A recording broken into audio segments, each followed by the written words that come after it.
চৰকাৰী কৰ্মচাৰী পেঞ্চনাৰ আৰু ফেমিলি পেঞ্চনাৰ সকলৰ কাৰণে এটা ডাঙৰ আপডেট আহিছে আৰু সেই আপডেটটো আপোনালোকে স্ক্ৰীনত ইয়াতে দেখিছে WT মেছেজ এটা আহিছে আৰু সেই মেছেজটো আহিছে আপোনাৰ 17/3/2025 তাৰিখে অৰ্থাৎ এইটো যোৱাকালিৰ ডেটত আহিছে আৰু ক'ৰ আহিছে চাওক ফাইনেন্স আছাম দিছপুৰৰ ফালৰ পৰা আৰু কালৈকে পঠিয়াইছে all treasury officers Dispur Kamrup metro' তো ইয়াতে সকলো ট্ৰেজাৰী অফিচাৰ্ছ সকলোলৈ পঠিয়াই দিয়া হৈছে আৰু treasury officers Dispur Kamrup metro' আৰু ইয়াতে আচলতে কি কথা লিখা আছে বা দৰমহাৰ সংক্ৰান্তত ইয়াতে কি কথা আছে আমি কথাখিনি কথা চাবলৈ চেষ্টা কৰিম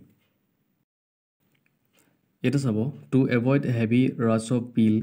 in the state treasuries in the last few working days of the current financial ইয়াৰ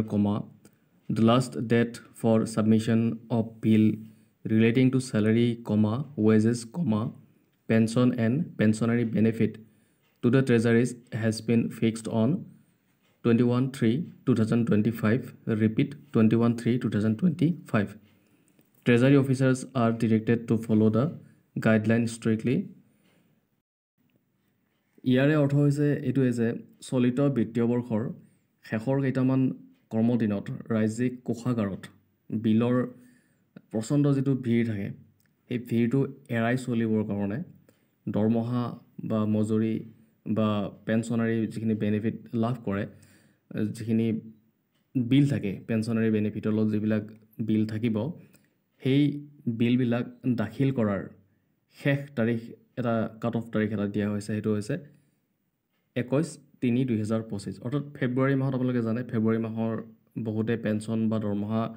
বা ফেমিলি পেঞ্চন এতিয়ালৈকে পোৱা নাই তো সেই ফেব্ৰুৱাৰী মাহৰ যিখিনি পেঞ্চন হ'ব পাৰে ফেমিলি পেঞ্চন হ'ব পাৰে বা ৱেজেছ হ'ব পাৰে বা যিখিনি পেঞ্চনাৰী বেনিফিট থাকে আৰু বা দৰমহা চেলাৰী হ'ব পাৰে সেই গোটেইখিনি বিলৰ কথা ইয়াতে কৈছে এটা কাট অফ ডেট ধৰি দিয়া হৈছে অৰ্থাৎ 21 মাৰ্চ 2025 তাৰিখৰ ভিতৰত সেই